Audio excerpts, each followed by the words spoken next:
6 canales internacionales en total han sido sacados ya del aire en Venezuela, víctimas de la censura que el gobierno de Nicolás Maduro ha impuesto. El primer golpe del régimen tenía lugar el 12 de febrero del año 2014, cuando la señal de este canal internacional de noticias NTN24 era retirada de las cableoperadoras venezolanas durante la transmisión de las protestas antigubernamentales y los disturbios en el centro de Caracas. El 17 de abril de este año, el oficialismo arremetió contra el canal colombiano El Tiempo Televisión y contra el canal argentino Todo Noticias.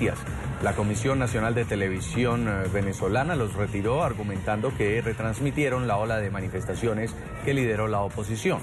El 15 de febrero de este año, el presidente venezolano también ordenaba que la cadena CNN Español fuera sacada del aire. El motivo, una investigación que adelantaba el medio sobre la labor de varios funcionarios del gobierno. Además, el régimen también ordenaba el bloqueo del portal argentino de noticias Infobae.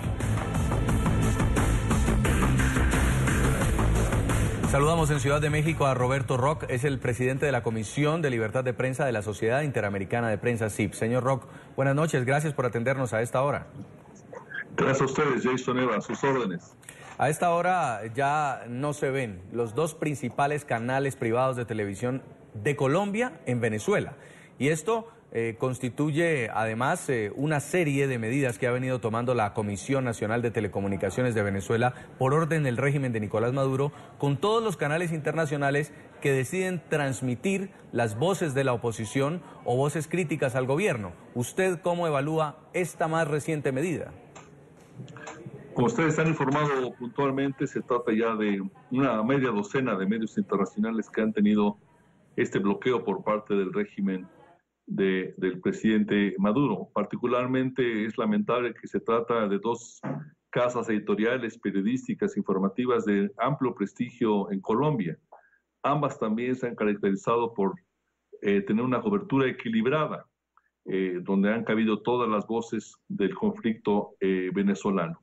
Pensamos nosotros que el régimen del señor Maduro está recorriendo el camino de una dictadura, está intentando un apagón absoluto informativo en perjuicio de sus ciudadanos y está tratando de negar con un ejercicio cínico síntomas de descomposición cada vez más evidentes y más preocupantes de lo que ocurre en Venezuela. Sin embargo, no sé si preguntarle si le sorprende este apagón de estos dos canales en Colombia. Se lo digo porque muchos estaban diciendo ya que incluso el régimen de Maduro ha tardado en reaccionar. Yo creo que es muy importante esperar incluso peores noticias. Consideramos que la apuesta del señor Maduro es formalizar una dictadura en el país, que tiene en una agenda tradicional la supresión de las voces independientes, la supresión de la libertad de expresión, ha ocurrido en diversos países, lamentablemente. Y creo que es un mensaje adicional también a un vecino tan importante como es Colombia, que ha tenido un papel tan relevante también en su condición de país vecino de Venezuela. Pensamos que Colombia tiene una tarea y tendrá una tarea siempre en esta vecindad. No nos sorprende, nos agudiza la preocupación, nos hace redoblar los llamados para que haya una sola voz de condena al presidente Maduro. No es posible que exista en los medios de comunicación, tanto locales como internacionales, cualquier otra percepción que nos encontramos frente a un proceso de consolidación de una dictadura. Ahora, señor Roch, en este momento, cuando empieza a haber un blackout informativo para los venezolanos, ¿cuál es la alternativa? ¿Cómo se van a informar de lo que está ocurriendo en su país cuando los pocos medios que quedan, algunos están comprados por empresarios afines al chavismo, otros sencillamente se han convertido en los medios oficialistas como única ventana de información? Sí, creo que es justo como usted lo describe. Creo que el proceso de apagón informativo empezó internamente en muy pocos espacios en los medios locales que mantienen una cobertura independiente. Ha habido un proceso de aniquilación de periódicos, de presiones para que esos periódicos sean vendidos a intereses o empresarios afines al régimen. Y en lo que se refiere a medios internacionales, han ido expulsando o bloqueando las señales como nos ocupa ahora. Creo que, sin embargo, la complejidad de la forma como se comunican ahora las sociedades mediante redes sociales, mediante otros sistemas, evidencia y evidenciado durante las últimas semanas que la sociedad colombiana se mantiene en contacto con sistemas de información, que tiene acceso a redes sociales, un ejercicio muy robusto en el país, que no es el ideal, que se requieren medios profesionales como tanto Caracol como RCN para participar, para enriquecer el debate, pero que en estas condiciones la sociedad venezolana tendrá que encontrar otras opciones para mantenerse informada, aún en circunstancias tan apremiantes. El régimen de Maduro debe entender que un apagón informativo de esta naturaleza agudiza la descomposición. No va a disminuir las protestas, sino que es muy posible que las exacerbe. Pensamos que estamos frente a un proceso de deterioro agudizado que tiene la libertad de expresión como uno de sus objetivos inmediatos. Esto ha ocurrido, insisto, en otras dictaduras, tanto en el continente como en otras partes del mundo. Y creemos que es un síntoma particularmente preocupante tratándose de medios tan importantes y tratándose de Colombia en sí mismos.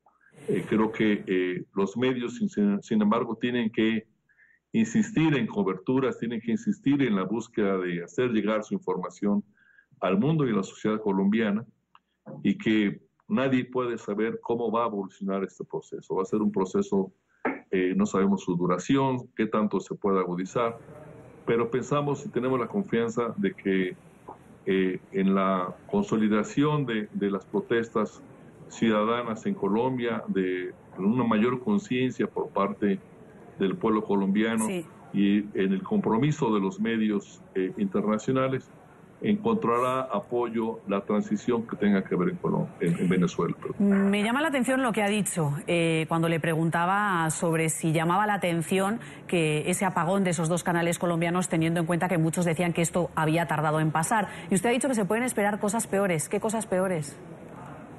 Mire, yo creo que todos conocemos lo que pasa con los procesos de dictadura. No solamente se desmantela la libertad de expresión. La libertad de expresión es un basamento en el que se apoyan todas las demás libertades, la libertad de asociación sindical, la libertad de participación de la academia, de los empresarios, la vida toda de una sociedad se apoya en la libertad de expresión. Pensamos que puede empeorarse la situación en Venezuela si al debilitar la libertad de expresión se va desarticulando toda la red social, desde lo que pasa con los sindicatos, con los partidos, con las universidades, con las familias mismas. Cuando se vulnera la libertad de expresión, se vulnera el corazón de la participación de una comunidad. Se desarticula la razón misma del ciudadano. El ciudadano no puede definirse como tal si no es participando en colectividad. Y su principal herramienta es la libertad de expresión, que se ejerce a través de los medios de comunicación en nombre de los ciudadanos. Los ciudadanos tienen una herramienta en los medios de comunicación. Despojarlo de esa herramienta es despojarlo de muchísimos derechos.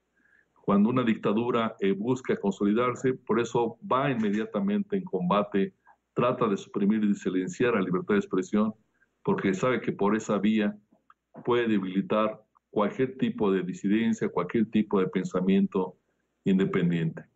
Y tiene siempre como ejercicio final la violencia, sea institucionalizada, sea por medio de bandas armadas, y eso efectivamente podría ser un escenario más grave en el escalón, en la gama de agresiones contra el pueblo venezolano.